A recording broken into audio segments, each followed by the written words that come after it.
Welcome back to the Open Mic Broadcast Network. I am the radio guy, Dr. Mike Prince. We are now being joined by our basketball guru expert, none other than Pops, Coach Dan Pettaway. How you doing today, sir? I'm doing fine, Doc. It's another great day that he's given us, and I'm just happy, and I'm just rejoicing in it.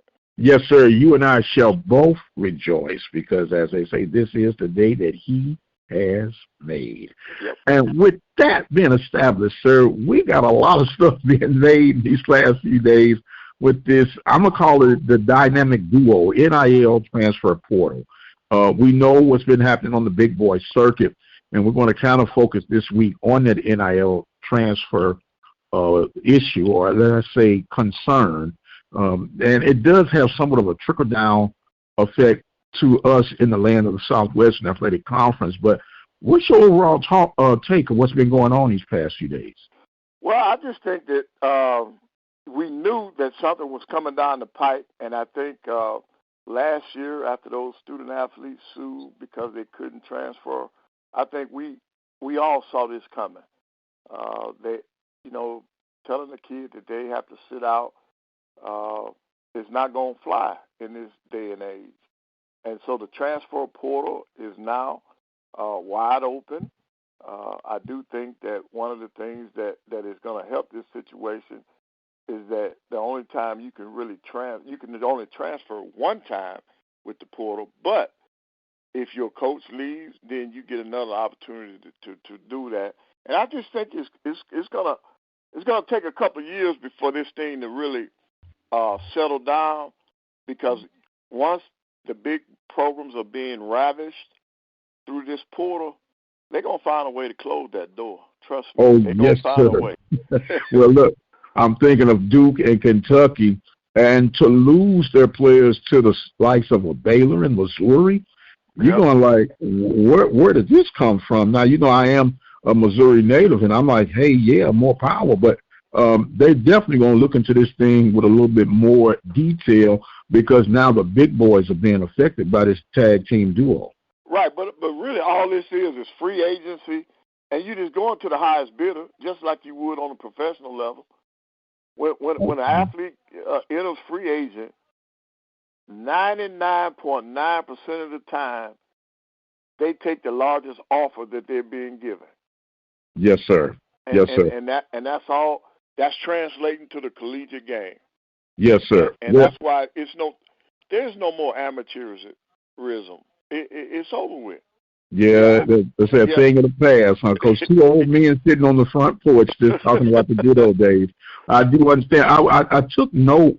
The Richmond Spiders head basketball coach said it's going to take them anywhere north of $200,000 to put together a competitive basketball program. And I kind of read that with a double take.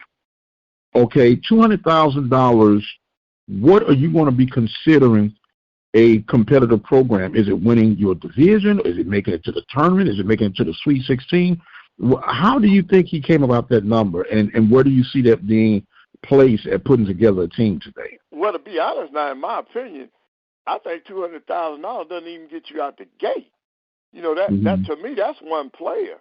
You got guys that are you got bench players that are getting $200,000 to sit on the bench. So I think what he's trying to say on the mid, he's not a part of the Power Five, and he thinks that that's what it's going to take just for him to have a viable program. I don't think he's looking at a championship. Because when you look at it, I'm serious now. You think about this. When Calipari went to Arkansas, it was because he was given $5 million. So now, if he's getting $5 million, when I say he's giving, that's just for his NIL deals. Right. Now, if he's getting $5 million for that to put a team on the floor, $200,000 is a drop in the bucket. $200 is a drop in the bucket. So eventually, they're going to have to put some caps on this because it's just crazy. And it's just like, even when you look at the women's sports, they just said the other day that Olivia Dunn, the young lady, the gymnast that's down at LSU, She didn't even participate in the championship game, but she has the largest NIL deal of any collegiate athlete. Yes, sir. Yes, sir. Well, there was another young man, a wrestler. I forget what school he was connected with. He had signed a deal with the WWE as a wrestler. He just got a clearance to represent the country in the Olympics. He did his thing with the NILs. Like you say, it's a real cross right now between amateurism and this professional ranking, even if it's a lower tier on the major pay scales that are in the professional rankings. Right, and then just think about what that does to a coach. It's just like, this is the reason why some collegiate coaches don't want to coach professional athletes, because they make so much money. They have a different mindset when they make that kind of money. So on the collegiate level, when you got a kid on your team that's making more than you or as much as you, then that could create a problem. Create a problem. Right. Well, it's a definite problem, and it doesn't seem like it's going away anytime soon. This cause and effect. We know the transfer portal, but I think the transfer portal is being set up through the NIL carriage that they're dangling. That's why I'm calling it the tag team duo. They've even gone as far as with the draft that's coming up this week, that the NIL has affected some young men to just say, well, I'll just stay in college. I'm getting paid this much, and at least I can store me some canned goods. And if I don't get drafted, I have me a little nest egg to fall back on. Right, and then you look at what just happened with the WNBA draft. All those first-round draft picks, each one of those ladies in the lottery, the top 6, they were making more money in college than they will be on the professional level when it comes to women's basketball. But what has saved some of them are their sponsorships. The NILs are following them in some cases, and that will supplement their salaries. And then you got these veteran WNBA players, they're looking at these young ladies coming in side-eyed now. They're yes, like, sir. Wait a minute. We've been in this game for 7, 8, 10 years. And then you coming in and you making all this. So it's going to be a very interesting year. So the money that is being passed around on the collegiate level has a tremendous impact on the professional game also. Yes, sir. Now, I got a question I'm going to ask after that, but in regard to what you have done or mentioned, it creates a target that's coming on these people's back right now, in particular of Caitlin. And I can't go without mentioning Antonio Brown. Bless his heart. Poor fella. Attacking the young lady, and everybody has their preferences, and I've admitted it that with the Caitlin phase that's been going on right now, it has definitely created a black and white issue. There's no way around that. But my goodness, Brother Brown, this take it down a notch or two. Yep. But it brought me back to the money that's being poured out of these NIL deals. And then contrast to the NFL, not NFL, but just professional salaries. How long can this bubble last, Coach? Sometime sooner or later, this thing is going to pop, and it's going to be a mighty crash and fall when it does. How long can this thing last? Well, I'm not sure it will last, because something has to be done, because I think it's going to get out of hand. And you're going to have to get these boosters out of it. I know these collectives that they have allowed these boosters to put together. They're running college athletics, and that's why I don't think you can look at it as the same anymore. This is a different climate now. All of us that are sitting on the porch talking about the old days, man, this thing is passing us by, man. Well, why are we taking that? We taking that sit on the porch? Would you like your lemon with or without? Your tea with or without lemon, sir? I prefer lemon. I prefer the lemon. I put yes, sir. Lemon. Yeah. Yes, sir. Yes, sir. Now, in the real time factor of this cause and effect of NIL transfer portal, and we know the realistic terms of what we have to face as Southwestern Athletic Conference, FCS conferences as a whole, and HBCU sport. And I heard you kind of say that was a drop in the bucket, what the $200,000. In reality terms, if we were awarded or afforded an NIL budget, what do you think would be a realistic NIL budget on our level, just for basketball? For basketball, it'd be closer to $500,000, and you can put together pretty good squad. Because see, most of the schools right now are already doing the cost of attendance, and then you get your Pell Grant back. So they just need to sweeten the pot a little bit more, and then you can put a pretty strong team on the floor. Right. Well, the challenge in that is that we have limited resources, and when I say limited, I'm called capital letters limited. And you mostly have your people who are going to be your season ticket sponsors. They'll be your event sponsors, and more than likely you have to dig back into that well to try to see if they could squeeze a nickel or two out extra just for the NIL factor. And you're talking about $500,000. That can make that penny start saying, "Ouch, Coach." Yep, that's true. But I'm gonna be honest. If we're gonna stay viable, it has to happen. I think some of the HBCUs are gonna have to come up with collectives, and I think when you find a team or a school that comes up with a great collective, you're going to see that program take off because they're going to be getting the better athletes. Okay, well, as that would say, to whom much is given, much is required. Right. If I'm squeezing that extra penny, that penny is saying, "Ouch, let me go," and I'm like, well, I'm trying to hold on, but I want to win too. Does that create shorter leashes for these coaches and amplify the already stress that these coaches have to deal with? Right. I honestly think it will. I think it will put more pressure on the coaches because they're going to be saying, the alumni and the people that are providing the collectives are going to say, well, you've gotten everything that you need. I mean, we have put you at the forefront. So you got this, and we are expecting things to be better. So, yes, okay. The pressure's going to go on the coaches.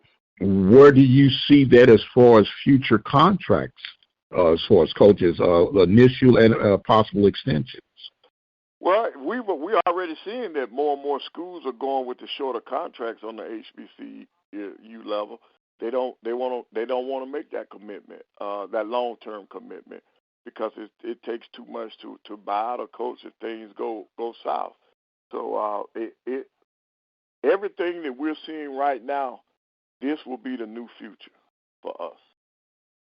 Wow. Well, it is what it is, Coach, and it's going to be what it's going to be. And so us old folks going to have to adjust and keep on keeping on, right? Because it's the point of no return is where we are right now. It's the point of no return. And what's really looming over me, as you say, in order to make these necessary adjustments, there are going to have to be some sacrifices, and I'm talking about other sports other than basketball and football that are proven generators of income, even if it's not as great of scale that we would desire it to be. But in order to stay afloat and to keep up with the Joneses, if you would, that's going to have some programs starting to cross out in 86 other programs. Right, and that's the sad part about it, because that's just like your sport, baseball. It broke my heart to find out that all of the SWAC schools are not giving out the 11.7 that's allowed in baseball in terms of scholarship. I think that's a tragedy. To me, that's a travesty. I think that here we are talking about not having enough Black African American representation in the major leagues. Well, it's because we don't fund our programs. We're not giving the opportunity to these kids, because to me, college is just like the minor leagues. These kids are honing their craft at these universities, and then if you're not funding the baseball teams to where it can help these kids attend these institutions. I just think that's wrong. And I was shocked to find out that we had so many schools that are not doing the 11.7. And then when I'm not going to even talk about the coaching staff.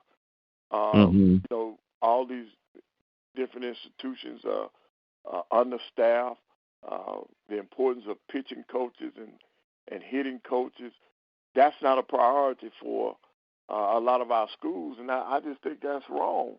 And that's why to me, that's part of the reason why we have a decline of African Americans in Major League Baseball. Well, you definitely came right down my alley, sir, and I have plenty to say in that in regards to what you just flowed out so elegantly with. I think it's multiple layers of misunderstanding of that game of baseball, and it starts with most ADs, and I'm going to go out there, and if they hit me across the head, then hit me across the head. Most ADs don't fully fund baseball because they don't understand baseball, okay?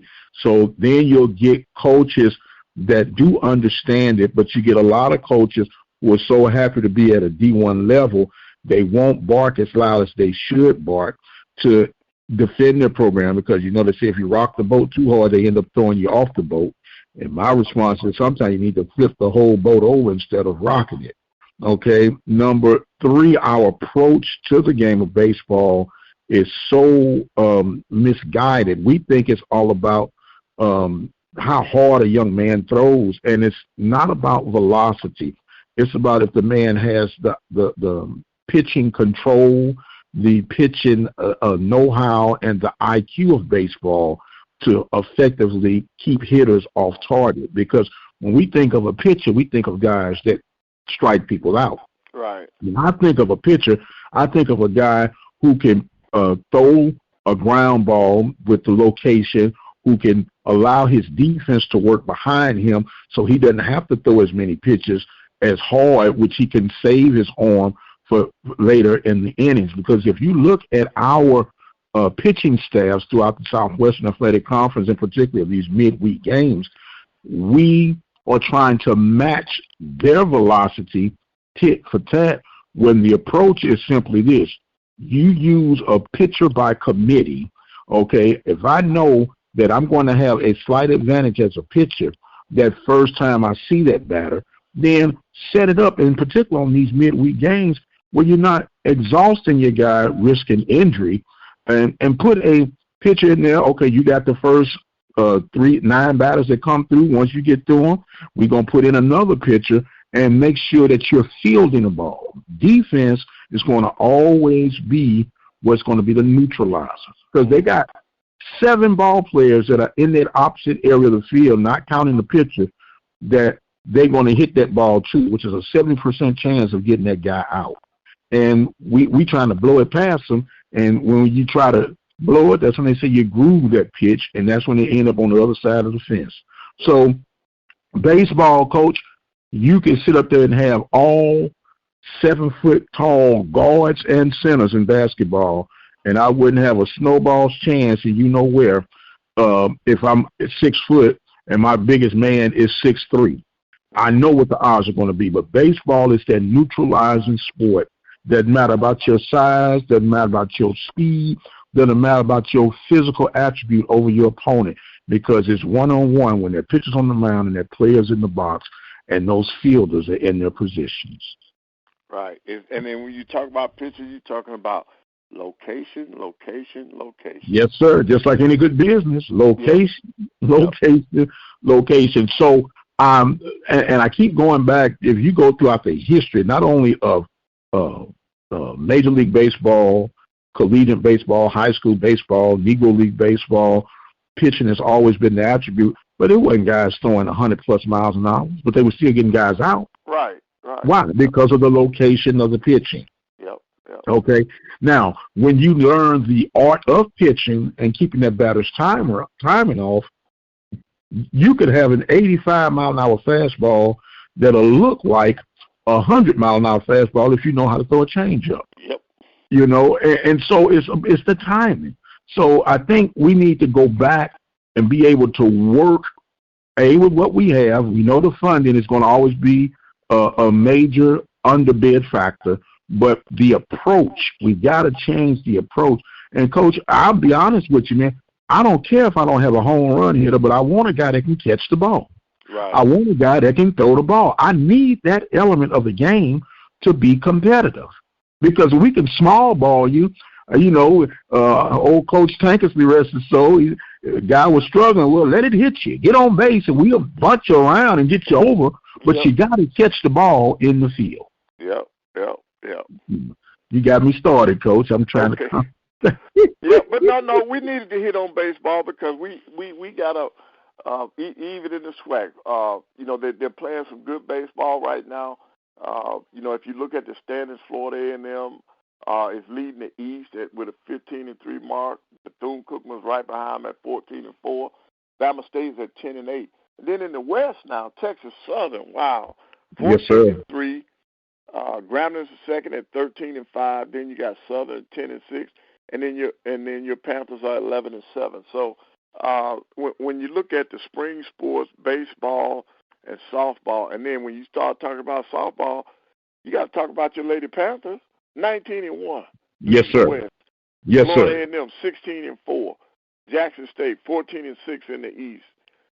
So our spring athletes are really playing some great sports, and they got to get some love too. They have to get no love. doubt about it. And that's one thing that I stick my feather in my cap in on, is that the baseball coverage that we provide, it's a labor of love for us here, man. And I know we're pretty consistent with that, and a lot of people they follow our tweets and posts and things like that with our baseball score and updating our daily updates, and it is truly exciting as getting ready for this tournament. But we got this West to figure out right now. It looks like it's going to be a sprint to the finish between FAM and Bethune. But don't look now, Alabama State has awakened, and they took care of Jackson over the weekend, and they're coming with a full head of steam. They have Valley to host this weekend in that baseball, and so don't look now. They'll be somewhere in the thicket of things right now. And when you flip on that West, you mentioned Texas Southern, winners of 10 in a row, Coach. Wow. And that's hotter than the 4th of July. They handled Southern, and I say handled. They had a 4-game series this past weekend, and they swept them from start to finish, and even run-ruled them in that game 2, 14-1. But there's going to be a balance in the war of attrition in that West, because Texas Southern will take on Grambling this weekend, and then Prairie View will host Southern. So it could be another thing. Panthers got a 6-game winning streak going. Yeah, it's a 6-game winning streak, but if I got to say it, Coach, it's almost like fool's gold.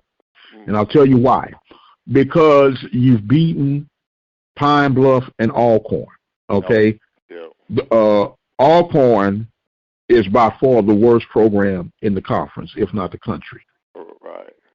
And so I expect that. That's no disrespect to Alcorn. That's just where they are right now. They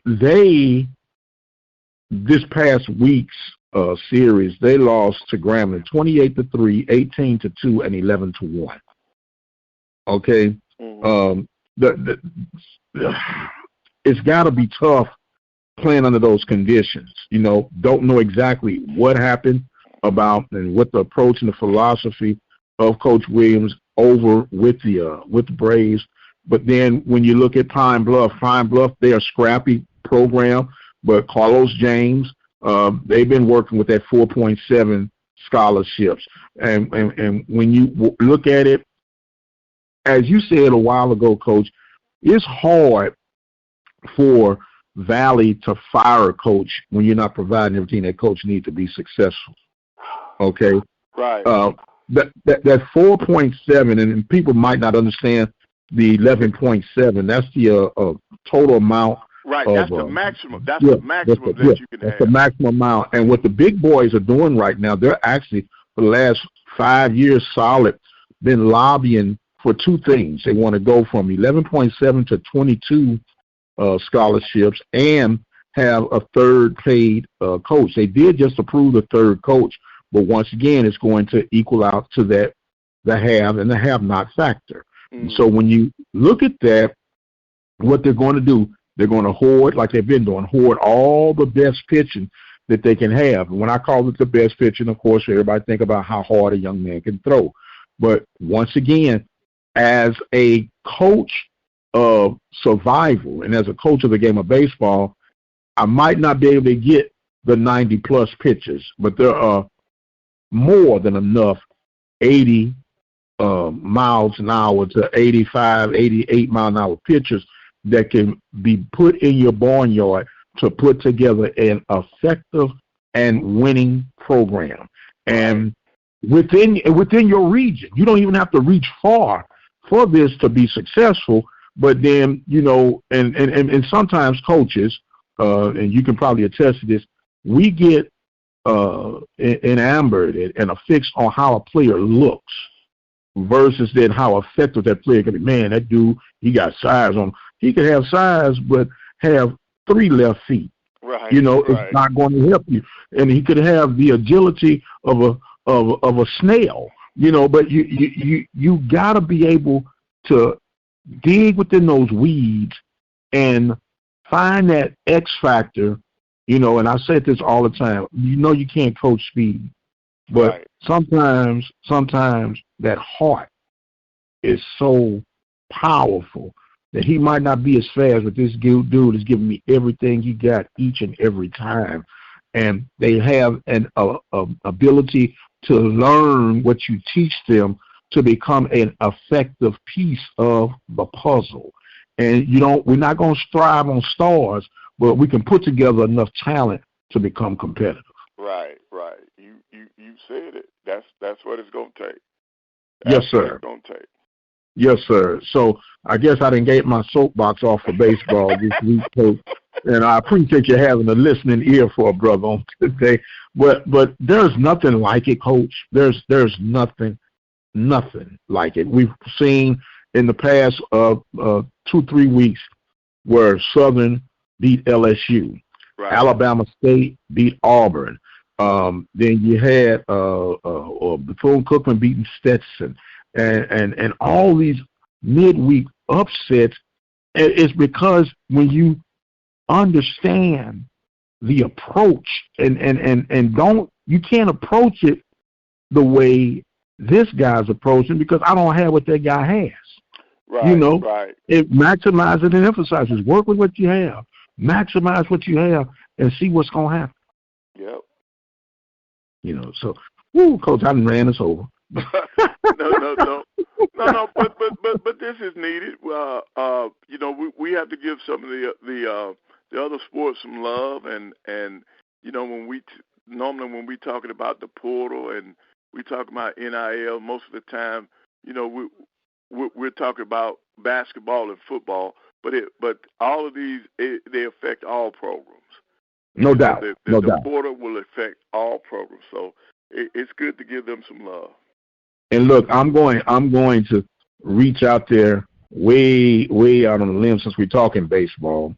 And the last report that I did, on average, our top baseball budget program was at about $650,000 to $685,000.